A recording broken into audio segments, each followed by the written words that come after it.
அன்பர்களே, இன்று பங்குனி உத்திரம் குன்னத்தூர் ஸ்ரீ பழனி தண்டாயுதபாணி சுவாமி திருக்கோவிலுக்கு செல்கிறோம்.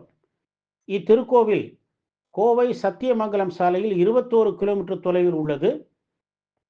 150 ஆண்டுகள் பழமை வாய்ந்த திருக்கோவில். அக்காலத்தில் செழிப்பாக விளங்கிய ஊர் குன்னத்தூர்.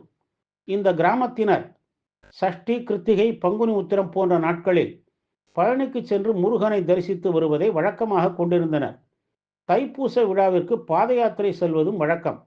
வயது முதிர்ந்தவர்களால் ஒரு காலகட்டத்தில் பழனிக்கு செல்ல முடியாமல் போயிற்று. தங்கள் ஊரிலேயே பழனி ஆண்டவருக்கு கோவில் கட்ட முடிவு செய்து சிறிய கோவிலாக அமைத்து அதில் பழனி ஆண்டவரை பிரதிஷ்டை செய்து வழிபட்டனர். நாளடைவில் ஆலயம் விரிவாக்கம் செய்ய பெற்று புனரமைக்க பெற்று 20/1/2011 நாளில் கும்பாபிஷேகம் நடைபெற்றது. கொங்கு நாட்டு வழக்கப்படி கோவிலுக்கு வெளியே மண்டபத்தோடு கூடிய விளக்கு தூண் அமைக்கப்பட்டுள்ளது. சதுர வடிவில் உள்ள அடிபாகத்தில் புடைப்பு சிற்பமாக தண்டாயுதபாணி, வேல், சேவல், மயில் ஆகியவை உள்ளன. அருகே சித்தி விநாயகர் சன்னதி உள்ளது. நுழைவாயிலில் ஆலயம் புகுந்ததும் 4 தூண்கள் கொண்ட மகாமண்டபம் உள்ளது. இங்கு கொடிமரம், பலிபீடம், மூலவரை நோக்கியபடி மயில் வாகனம் உள்ளது. அர்த்த மண்டபத்தில் உற்சவர் வள்ளி தெய்வ யானையோடு சுப்பிரமணியர் உள்ளார். கருவறையில் வலக்கரத்தில் தண்டத்தை ஏந்தியும் இடக்கரத்தை இடுப்பில் வைத்தும் நின்ற கோலத்திலும் ஞான தண்டாயுதபாணியாக முருகன் திருக்காட்சி தருகிறார்.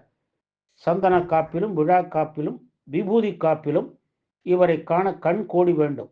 கருவறை விமானத்தில் தண்டாயுதபாணி, தட்சிணாமூர்த்தி, நடராஜர், சிவகாமி போன்ற சுதை சிற்பங்கள் அலங்கரிக்கின்றன. வேம்பும் அரசும் இங்கே தலவிருட்சங்கள். தினமும் ஒரு கால பூஜை நடைபெறுகிறது. சித்தி விநாயகருக்கு சங்கடஹர சதுர்த்தி, செவ்வாய், சஷ்டி, கிருத்திகை நாட்களில் முருகனுக்கும், சனிக்கிழமைகளில் பெருமாளுக்கும் சிறப்பு அபிஷேக ஆராதனைகள் நடைபெறுகின்றன. சித்திரை வருடப்பிறப்பு, வைகாசி விசாகம், ஆடி கிருத்திகை, விநாயகர் சதுர்த்தி, கந்த சஷ்டி, திருக்கார்த்திகை, பங்குனி உத்திரம் ஆகியவை இங்கு விழா நாட்களாகும். தைப்பூச விழா கொடியேற்றத்தோடு 10 நாட்கள் பெருவிழாவாக நடைபெறும். இந்த தல தண்டாயுதபாணி சுவாமி வேண்டியை தரும் வரப்பிரசாதி. கந்த சஷ்டி காலத்தில் இங்கு விரதம் இருந்து வணங்கினால் மகப்பேறு கிட்டிடும். செவ்வாய்க்கிழமை பாலாபிஷேகம் செய்து நெய் தீபமேற்றி வழிபட்டால் திருமணப்பேறு கிட்டிடும். ஏராளமானவர்கள் இங்கு வழிபட்டு தேர்வில் அதிக மதிப்பெண்களை பெறுகின்றனர். குன்னத்தூரில் அருளாட்சி செய்யும் ஸ்ரீ தண்டாயுதபாணியை போற்றி வழிபட்டு எல்லா நலன்களையும் பெறுவோமாக. வெற்றிவேல், வீரவேல்.